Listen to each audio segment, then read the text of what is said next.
আগামী কিছুদিন বাদে রমজান আইন না, রমজান মাসের মধ্যে বহুত দোয়ান দান কোলা তাহে না নতা হয়, তারপরও ক্যাঙ্গরি রাহে দেয় না ফদ্দার ভিতরে সরম ফদ্দান কিলে দিয়ে দে সরম কেউ যে যাইয়ারে সগো ইয়ানো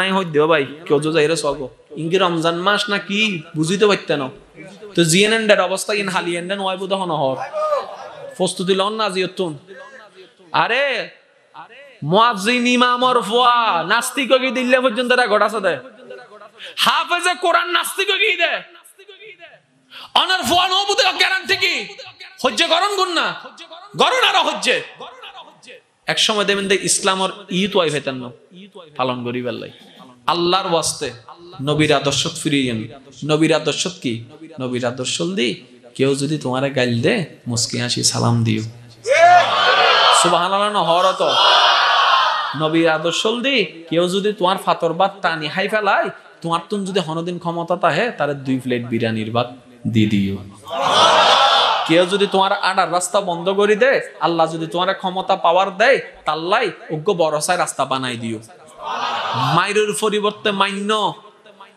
মাইরের পরিবর্তে ভালোবাসা শিখে বেল্লাই সিদে নবী রাহমাতুল লিল আলামিন আমাকে গালি দেন এই কথার সাথে আপনারা একমত হবেন আমারে গালি দেন সমস্যা নেই আমার বাপ মারে নিয়ে বল সমস্যা নাই খবরদার আমার ইসলাম নিয়ে কথা বলবি না এই কথাই তো সবাই একমত আছেন তো না আছেন তো সবাই তার মানে আমরা বেনামাজি হতে পারি কিন্তু জানের চাইতেও বেশি আল্লাহকে ভালোবাসি আমি পড়ি না সেটা ভিন্ন কথা কিন্তু আমার ধর্ম নিয়ে ঠাট্টা করার অধিকার কিন্তু আমাদের কর্ম আমাদের ধর্মকে ঠাট্টার ধর্ম বানায় ফেলছে অনেকের কাছে আমার কথাগুলো এখন বিষের মতো লাগবে কারণ কি জানেন আপনি যে স্থান থেকে অবজার্ভ করছেন সেটা একটা সীমিত এরিয়া আর যারা সারা বাংলাদেশ সফর করে ওনাদের অভিজ্ঞতা আলাদা এখানে অনেকেই আছেন ফেসবুক নাম শুনেছেন চালাইতে দিলে পারবে না অনেকেই আছে তাহলে এই ফেসবুক জিনিসটা আপনার কাছে ঠাট্টা মস্কারি মনে হতে পারে কিন্তু বর্তমান সময়ে বেশিরভাগ নিউজ মানুষ আপনি লাস্ট টিভি কখন দেখছেন মনে নাই টিভির নিউজও দেখতেছে ফেসবুকে তাহলে ফেসবুক জিনিসটা কি আর এই ফেসবুকটা যখন 2 আলেমের তর্ক দেখা যায় এটা যখন 10 জনে দেখে ওই নাস্তিকরা আপনার ছেলেকে মুসলমান থেকে নাস্তিক বানানোর জন্য ব্রেন ওয়াশ করার জন্য ভিডিওটা দেখায় আরে এটার নাম কি ইসলাম ইসলাম কি গালাগালি শিখায় এগুলা কি ইসলাম তুই ইসলাম থেকে আস্তে আস্তে ভক্তি হারাই ফেলে ওই যে একটু আগে আমার আলোচক যেটা বলেছেন আদব না থাকলে সেখানে কিচ্ছু থাকে না ওই আদবটা যখন চলে যায় আস্তে আস্তে আল্লাহর প্রতি বিশ্বাসও চলে যায় নাস্তিক হয়ে যায় প্রত্যেকটা কিছুর ভাইয়ের একটা কারণ আছে আল্লাহর ওয়াস্তে একটু শান্ত হন আপনার দ্বারা জয় আসবে আপনি পারবেন এবার আপনি বলবেন যে না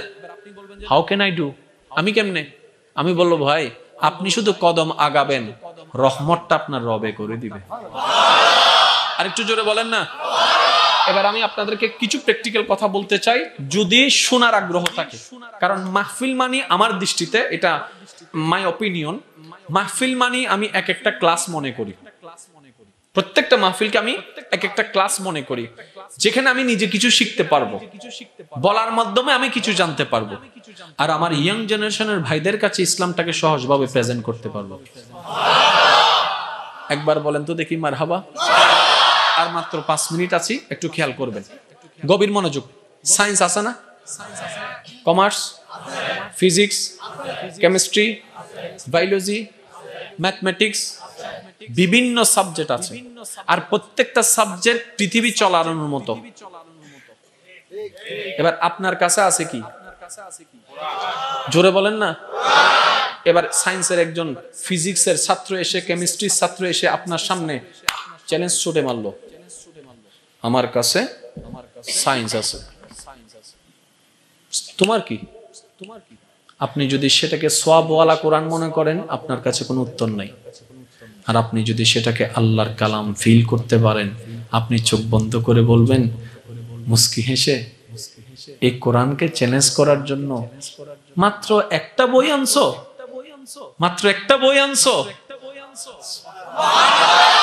এই কোরআনকে চ্যালেঞ্জ করার জন্য তুমি মাত্র একটা বই এনেছো, আমি তো ভেবেছি তুমি সারা বিশ্বের বই নিয়ে আসবা। একটা বই এনে কোরআনকে কি চ্যালেঞ্জ করবা? আরে তোমার বিজ্ঞান উন্নত হয়েছে 100, 150, 200 বছর আগে, এর বেশি নয়। আর তোমাদের কোরআন, তোমাদের বিজ্ঞানের বাস্তবায়ন তত্ত্ব আমাদের কোরআনে 1450 বছর আগে থেকে ঘুরতে আছে। এবার আসেন, এটা কি? আওয়াজটা একটু বড় লাগবে। এটার কথাও কোরআনে। আপনারা চাইলেই পারবেন।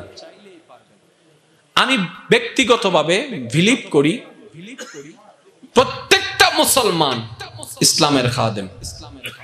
পজিশন আপনার যাই হোক, ডাজন্ট ম্যাটার, আপনি চাইলে ইসলামের খেদমত করতে পারবেন। ডাক্তার হয়েও পারবেন, ইঞ্জিনিয়ার হয়েও পারবেন, ব্যবসায়ী হয়েও পারবেন। উচ্চ আওয়াজে বলেন না সুবহানাল্লাহ, আর একটু জোরে বলেন না সুবহানাল্লাহ।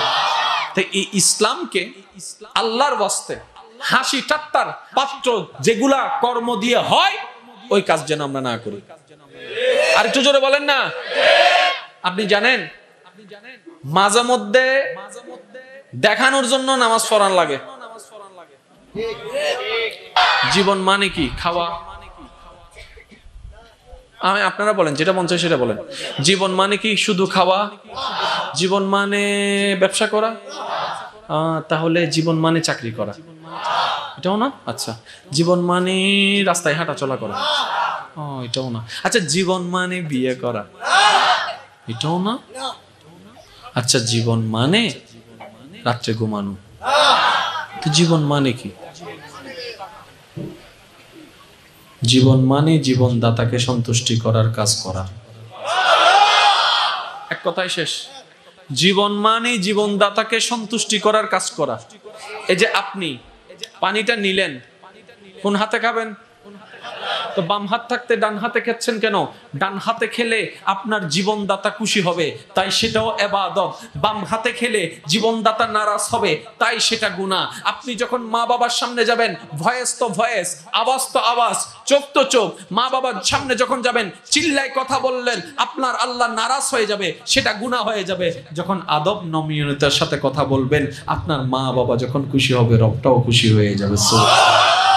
তাহলে জীবন মানে কি? খাওয়া দাওয়া, ঘুম নয়, এগুলা part of life, not life. একটু মনোযোগ দিবেন। পার্ট অফ লাইফ, জীবনের অংশ। জীবনের অংশ, জীবন নয়। জীবন তো সেটাই যেদিন জীবনদাতা খুশি হয়ে যাবে, জীবনটাই সফল হয়ে যাবে। ওই জীবনদাতাকে খুশি করার মাধ্যমটাকে আল্লাহ পাক দুই ভাবে জানিয়েছেন, একটা থিওরিক্যাল, একটা প্র্যাকটিক্যাল। থিওরিক্যাল হচ্ছে কোরআন, আর প্র্যাকটিক্যাল হচ্ছে নবী রাহমাতুল লিল আলামিনের জীবন চরিত্র। বলেন সুবহানাল্লাহ। এবার যে কোনো ইয়ং জেনারেশনের ভাইকে স্কুল কলেজ ভার্সিটির ছেলে মেয়েদেরকে প্রশ্ন করেন, পড়া কোনটা বেশি মনে থাকে, থিওরিক্যাল না প্র্যাকটিক্যাল? আমি বলবো না, আপনারা বলেন। থিওরিক্যালটা ভুলে যাওয়া হয়, প্র্যাকটিক্যালটা হাতে কলমে হয়, যার কারণে মনে থাকে। বলে বলে নামাজ শিখালে ভুলে যায়, যখন সে প্র্যাকটিক্যাল দেখতে পায় শিখে যায়। বলে বলে করলে কাজটা মনে থাকে না, করে করে করলে কাজটা মনে থাকে। তাই তো অনেক গাড়ির ইঞ্জিনিয়ার বাহিরের দেশ থেকে পড়ালেখা করে আসার পরও আমাদের এলাকার সেই গ্যারেজের ইঞ্জিনিয়ারের মতো, গ্যারেজের সেই মিস্ত্রির মতো হতে পারে না। এমনও কিছু মিস্ত্রি আছে স্টারের আবার শুনলেই বুঝতে পারে কোন জায়গায় জামিলা আছে, অথচ সিগনেচার করতে দেন। জোরে বলেন না। এটা কি? এটা হচ্ছে প্র্যাকটিক্যাল। এবার আল্লাহ হচ্ছে কোরআনকে নাজিল করেছেন থিওরিক্যাল। আলিফ লাম মিম, থিওরিক্যাল। যালিকাল কিতাবু লা রাইবা ফীহি হুদাল লিল মুত্তাকিন, থিওরিক্যাল। ইয়াসিন ওয়াল কুরআনিল হাকিম, থিওরিক্যাল। আকিমুস সালাত, থিওরিক্যাল। ওয়াতুজ যাকাত, theoretical. قد جاءكم من الله نور, theoretical. وما أرسلناك إلا رحمة للعالمين, theoretical. إنك لعلى خلق عظيم, theoretical. up to bottom সমস্ত কিছু theoretical। এবার সবাই তো সেটা বুঝবে না। রব্বে করিম বলে, বান্দারে আমি চাই সবাই জান্নাতে যা, আমি চাই সবাই জান্নাতে যা। সুবহানাল্লাহ বলবেন না? আমি আল্লাহ চাই সবাই জান্নাতে যা, আমি চাই সবার জীবনটা সুখের হোক। এবার বান্দা বলে, মওলা কোন পথে গেলে জীবনটা সুন্দর হবে? রব্বে করিম বলে, জীবনদাতা যে পথ দিয়েছে সেই পথে চলো। আল্লাহ এই পথটা কোথায়? বলে যে কোরআন থেকে বলো। আল্লাহ কোরআন তো বুঝি না, পড়ার সৌভাগ্য হয় নাই। যখন আমার বয়সটা 8 কিংবা 9 বছর, তখন সংসারের হাল ধরার জন্য আমার চলে যেতে হয়েছে দোকানে কিংবা চাকরি করার জন্য। মৌলা গো, আমি কিভাবে পারবো? রব্বে করিম বলে, যারা পারো এখান থেকে করো। আর সেটা তোমরা বুঝবে না, কারণ রবের কথা বুঝাটা এত সহজ নয়। বৈজ্ঞানিকের কথা বুঝতে কঠিন হয়ে যায়, স্যারের কথা বুঝতে কঠিন হয়ে যায়, কত জ্ঞান গভীরের কথা। রবের কথা বুঝাটা এত সহজ নয়। রব্বে করিম বলে, তোমাদের জন্য আমার পথে আসার, জান্নাতকে অর্জন করার সবচাইতে সহজ পদ্ধতি দিয়ে দিলাম, আমার নবীর চরিত্র মোবারক, আমার নবীর চরিত্র মোবারক। ইয়া রব্বে করিম, এখন আমাদের করণীয়, এবার আমার আল্লাহ পাক রব্বুল আলামিন বলে, হে আমার বান্দারা, তোমাদের জন্য প্রত্যেকটা দিনে 24টা ঘন্টা, 24টা ঘন্টার ভোরবেলা আছে, ভোরবেলার পরে সকালবেলা আছে, সকালবেলা আছে, মধ্যাহ্ন আছে, দুপুর আছে, বিকাল আছে, সন্ধ্যা আছে, মাগরিব আছে, রাত আছে, গভীর রাত আছে।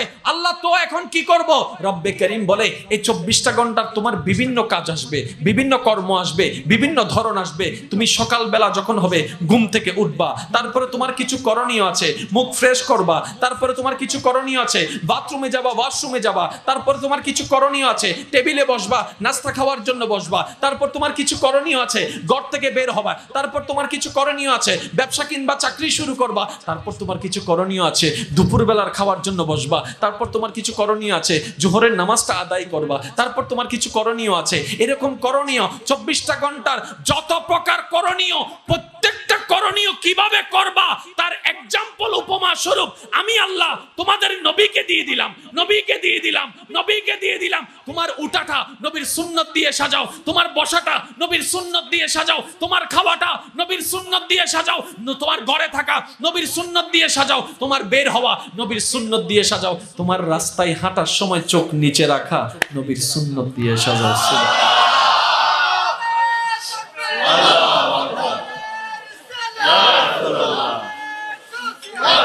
উচ্চ আওয়াজ একবার বলেন না সুবহানাল্লাহ।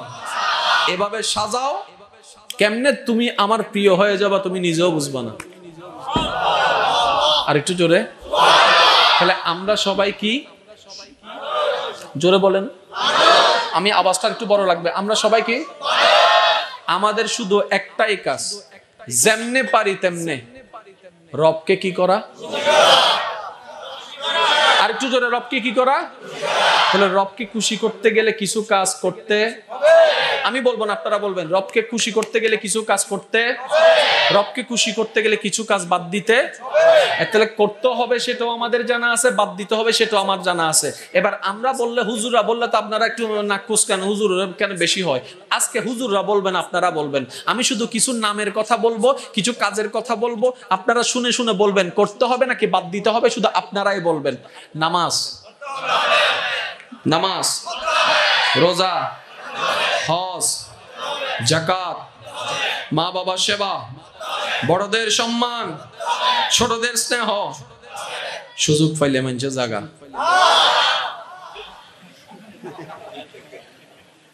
আয় কিছু হইতো না, হইতো না, বিশেষ করে আয় কিছু হইতো না, হইবেন না ওনারা। মানুষের জায়গা খাওয়া বাদ, পিঠ পিছে মানুষের নামে বদনাম করা বাদ, মা বাবার সামনে চিল্লাই উচ্চ স্বরে কথা বলা বাদ, যৌতুকের কারণে বউয়ের উপর হাত তোলা বাদ, ক্ষমতা থাকার কারণে ছোট ভাইয়ের, চাচতো ভাইয়ের, জ্যাঠতো ভাইয়ের জায়গা খাওয়ার ক্ষমতার, সেই ক্ষমতা থাকার পরও সেই জায়গা খাওয়ার লোভ বাদ, 1 কেজি বলে আধা কেজি দেওয়ার অভ্যাসটা বাদ, 1 সপ্তাহের জন্য টাকা নিয়ে 1 বছরও না দেওয়ার যে অভ্যাসটা আছে সেটাও বাদ। যতটুকু পারি রাস্তায় যাওয়ার সময় চোখটাকে নিচে রেখে চলতে হবে। যদি কোনো একটা মেয়ে দেখি, মেয়ে দেখার পরে সুন্দর লাগে, সুন্দর লাগার পরে চোখ দিয়ে তাকানো বাদ। আর একটু জোরে বলেন না। সময়ে অসময়ে, অসময় নষ্ট করা, সময়গুলোকে নষ্ট করে মোবাইলের মধ্যে গেম খেলতে খেলতে সময় নষ্ট করা বাদ।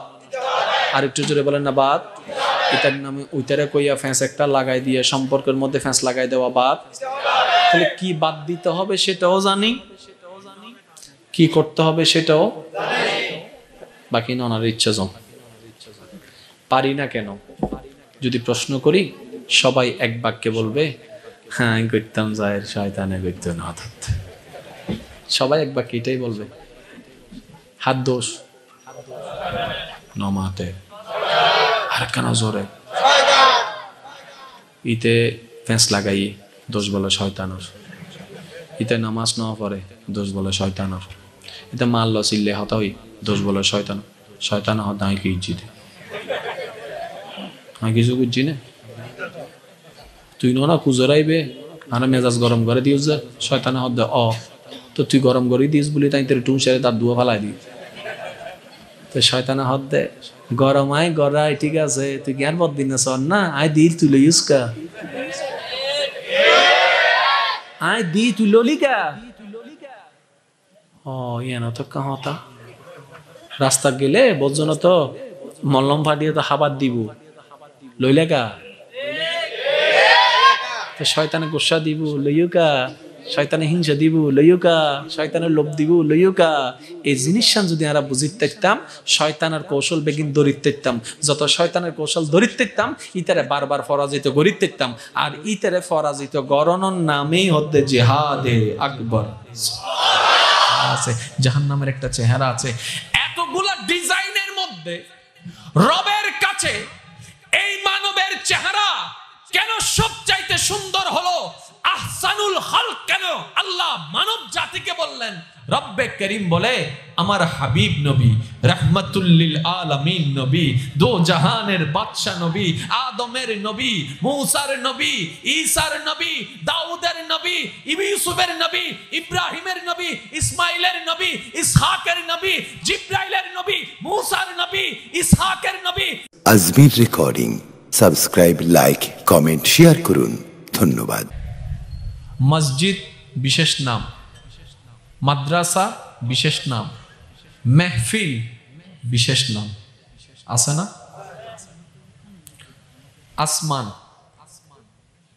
জমিন, আরশ, কুরসি, লৌহ কলম, জান্নাত, জাহান্নাম, ফেরেস্তা, জিন, গাছ, সাগর, নদী, খাল, গরু, ছাগল, হাঁস, মুরগি, প্রত্যেকটা কিছুর আলাদা আলাদা নাম আছে। হয় না? হয় না? আরেকটু জোরে। প্রতিটা সৃষ্টির আলাদা আলাদা নাম। আবার যখন গরু বলা হয় তখন আপনার চেহারায় কখনো হাতি আসবে না। যখন হাতি বলা হয় তখন আপনার কল্পনায় কখনো মুরগি আসবে না। হাতি মানে থাকতে হবে। কিছু কথা মন চাইলে অনেক সময় আমরা বলতে পারি না, কিছু সিচুয়েশন আমাদের উপর আসে যেটা লাগলেও আমরা ব্যক্ত করতে পারি না, কিন্তু বর্তমান সময়ে পারি না। যাই হোক, গরুর ক্যারেক্টার, গরুর চেহারা আলাদা, ছাগলের ক্যারেক্টার, ছাগলের চেহারা আলাদা। আমরা কি? জোরে বলেন, আমরা কি? কার সৃষ্টি?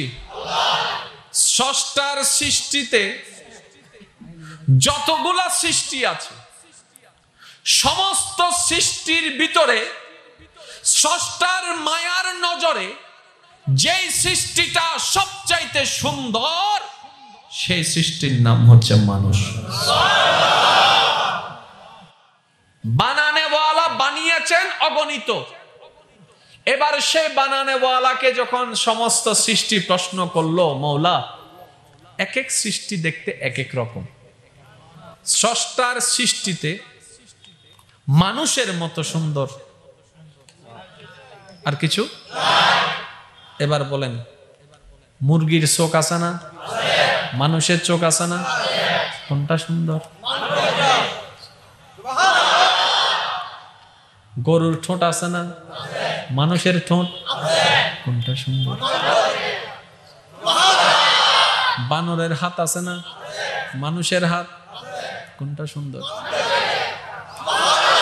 আরেকটু জোরে জোরে, আরেকটু জোরে। বাঘের চেহারা আছে না? মানুষের চেহারা কোনটা সুন্দর? গরু, ছাগল, হাঁস, মুরগি, আমরা যে পার্থক্যটা করি এটা চেহারা দেখে বুঝবেন। গরু, ছাগল, হাঁস, মুরগি এক লাইনে যদি 1000টা গরু থাকে, কোনটা কার গরু আমরা সেটা চিনি কিন্তু রং দেখে, গঠন দেখে, চেহারা দেখে কিন্তু আমরা চিনতে পারি। একমাত্র এই মানব জাতি চেহারা দিয়ে আল্লাহ আলাদা আলাদা পরিচয় দান করে দিয়েছেন। আরো জটিল ভাবে যদি আপনাদেরকে আমি একটু বলতে চাই, মনোযোগ কি আছে আপনাদের? আমাদের পার্শ্ববর্তী পাহাড়ি এলাকায় একটা জাতি আছে যাদের চেহারা সবারগুলা দেখলে অনুমান আমাদের মনে হয় যে সবাইগুলা লরিসরি অদত, মানে চেহারাগুলা কেমন জানি এক, কিন্তু ওনারা ওনাদেরকে ঠিকই চিনে, ওনারা ওনাদেরকে।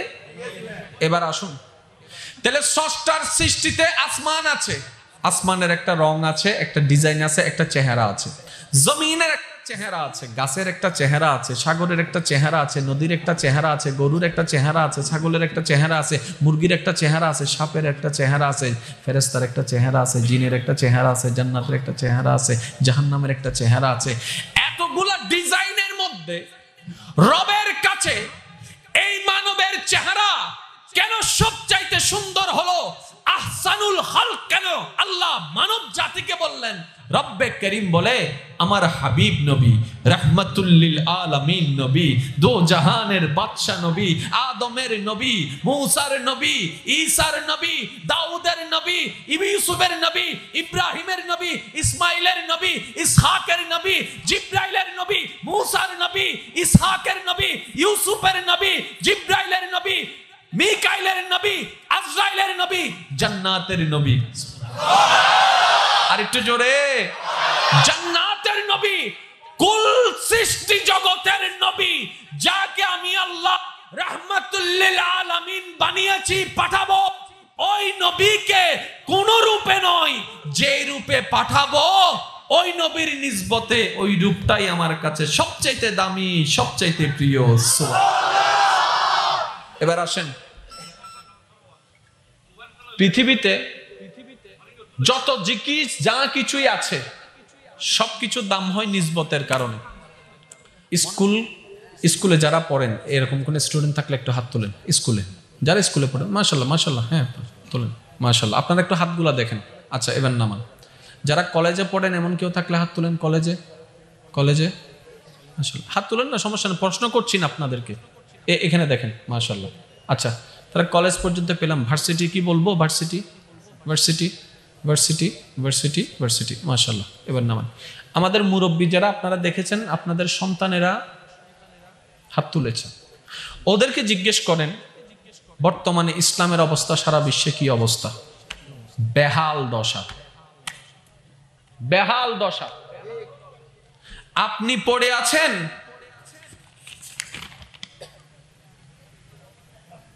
কডিওয়ালা বটতল, উত্তর সট্টা রওজান। এই উত্তর সট্টা রওজান সারা বাংলাদেশ নয়, বাংলাদেশের একটা অংশ বিশেষ। আপনি এখান থেকে ইসলামকে যে ভিউতে দেখছেন, সারা বাংলার নজরে কিন্তু ইসলামের ভিউ সেটা নেই। আবার যখন সারা বিশ্বের নজর দিয়ে দেখবেন, ইসলামের ভিউটা ভিন্ন রকম আপনার কাছে দেখা যাবে। এটার বাস্তব প্রমাণ আমি বলবো না, আপনারাই দিবেন।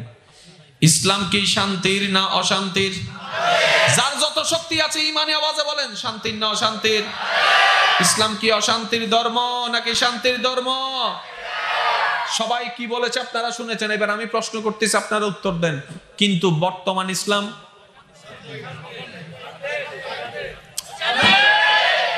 আপনারাই স্বীকার করছেন ইসলাম শান্তির, আবার আপনাদের বিবেকে বলতে বাধ্য হয়েছে ইসলাম অশান্তির বর্তমান। এবার প্রশ্ন জাগে মনে মনে, এই শান্তির ধর্ম ইসলামকে অশান্তির বানালো কে? আল্লাহ, নবী, কোরআন, হাদিস, সাহাবা, ওয়ালি, আহলে বায়ত? তাহলে কে?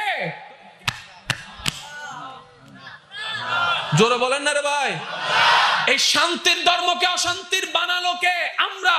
তার মানে এই আমরা সবাই দায়ী থাকবো কাল হাসরের ময়দানে আল্লাহর দরবারে।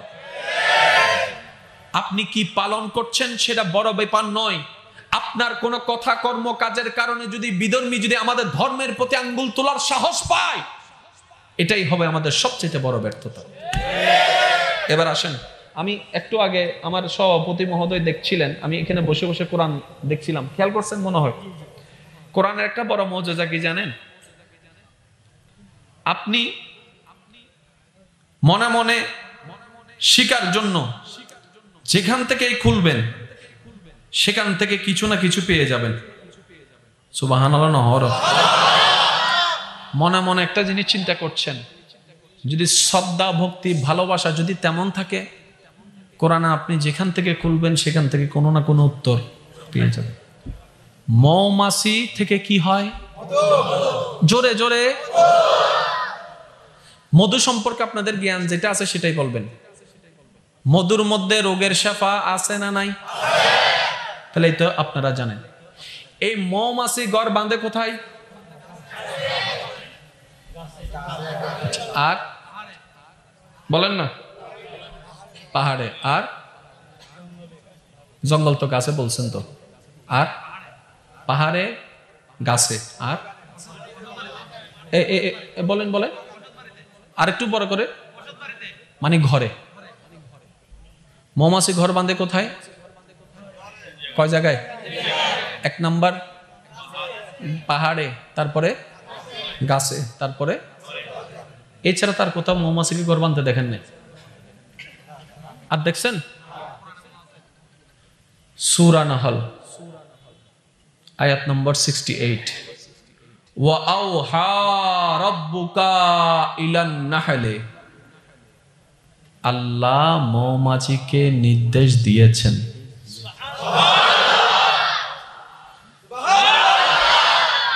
আল্লাহ মৌমাছিকে নির্দেশ দিয়েছেন। আয় হায় হায় হায় হায়।